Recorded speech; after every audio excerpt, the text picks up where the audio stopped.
Ever wanted to own a piece of Apple? Imagine being more than just a user of their products. You love your iPhone, right? The sleek design, the powerful features, the seamless integration with your life. Ever wished you owned a tiny part of Apple, the company behind it? Well, you absolutely can. It's not just a dream, it's a reality within your reach. That's where the exciting world of the share market comes in. The stock market is a dynamic place where fortunes are made and lost, but with the right knowledge, you can navigate it successfully. It's like a giant shop where you can buy and sell pieces of companies you believe in. Imagine having a stake in the brands you love and use every day. Think of it as owning a slice of your favorite pizza place. As it grows, so does your slice. The more successful the company, the more valuable your share becomes. But instead of pizza slices, we're talking about shares of companies. These shares are like little pieces of ownership. These shares represent ownership in these businesses. Sounds complicated? It might seem that way at first, but it's actually quite straightforward once you get the hang of it. Don't worry, it's simpler than you think. With a bit of learning and some guidance, you can start investing and owning shares in no time. Let's break it down together. We'll explore how you can start your journey into the stock market, understand the basics, and make informed decisions. Owning a piece of Apple or any other company is not just for the wealthy. It's for anyone willing to learn and take the first step. The share market is like a bustling marketplace, but instead of vegetables or clothes, people trade parts of companies. It's a dynamic environment where fortunes can be made or lost in the blink of an eye. Imagine a giant auction happening online, with buyers and sellers constantly making deals. Every second, prices fluctuate based on supply and demand, news and investor sentiment.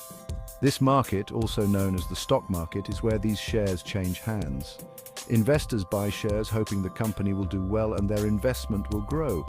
Companies list themselves on this market to raise money for growth, research, or expansion. By selling shares, they can fund new projects, hire more employees, or develop new products. Think of it like this. A company needs a new oven to bake more pizzas. Instead of taking a loan, they sell shares to raise the money. They can get that oven by selling shares, which are like tiny pieces of ownership in their company. When you buy a share, you become a part owner of that company, sharing in its profits and losses. If the company does well, the value of your shares can increase, and you might even receive dividends, which are a portion of the company's profits. But remember, investing in the share market also comes with risks. Prices can go down as well as up, and you could lose some or all of your investment. It's important to do your research and understand the market before diving in.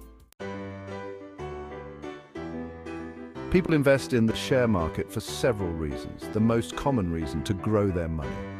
When you buy a share, you're hoping the company will perform well, its value will increase, and you can sell your share for a profit later. It's like planting a seed. With care and a bit of luck, it can grow into a tree that bears fruit, or in this case, profits.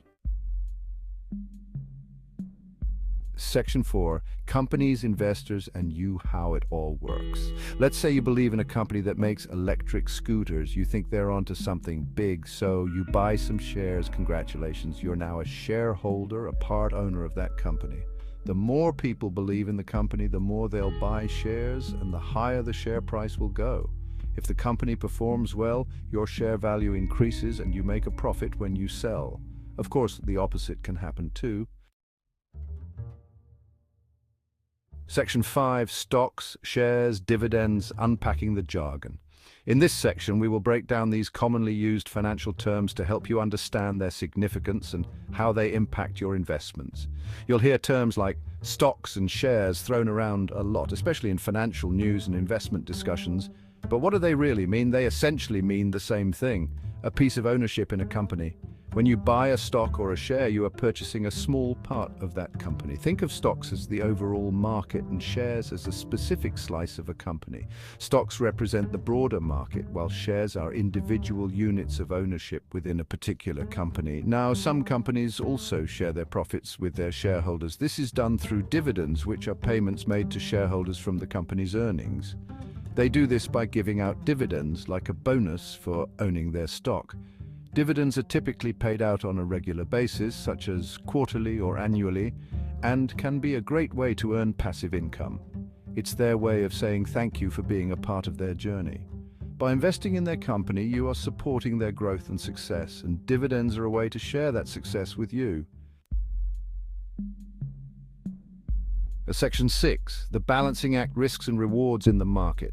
The share market can be a bit like a roller coaster. There will be ups and downs. It's important to remember that share prices can go down as well as up. That's why it's crucial to do your research, understand the companies you're investing in, and never invest more than you can afford to lose, just like you wouldn't jump on a roller coaster without knowing how safe it is, right? Section 7. Ready to dive deeper? InvestIQ has your back. The share market can be your ticket to growing your wealth, but it's essential to learn the ropes before jumping in. Don't worry, we've got your back. Head over to InvestIQ, your one-stop shop for all things investing. We have articles, videos, and tools to help you make smart investment decisions.